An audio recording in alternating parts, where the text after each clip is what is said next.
நீங்க அடிமைத்தனத்துல சிக்காம நீங்க ஜெயங்கொண்டவர்களா நீங்க மாறி நீங்க முடிவுல வெற்றியா நடக்கணும்னா பி யோர் செல்ஃப். நீங்க யாரோ அதுல இருங்க. கர்த்தர் நம்மை அழைத்த அழைப்புல நம்ம நிலைச்சிருப்போம்.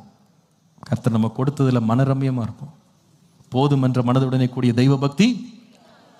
Stay where you are. Be content. Be comfortable. Don't borrow. Don't covet what belongs to others. மற்றவங்களுடையதை இச்சிக்காதீங்க. இந்த காலகட்டத்தில் எனக்கு வரும் போராட்டங்களை சந்திக்கிறது கர்த்தர் எனக்கு என்ன கொடுத்திருக்கிறாரோ அது போதும் என்று நம்புங்க.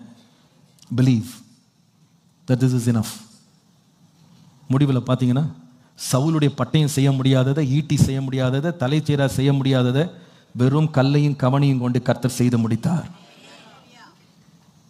If you want to win your battle and not become a slave to your challenges, I humbly encourage you, stay in the calling that God has called you. கர்த்தர் உங்களுக்கு கொடுத்திருக்கிற அழைப்புல நிலைச்சிருங்க. கர்த்தர் உங்களை மேன்மைப்படுத்தி அசட்டையா பேசுறவங்களுக்கு முன்னால கர்த்தர் உங்கள் தலையை உயர்த்துவார். ஹல்லேலூயா.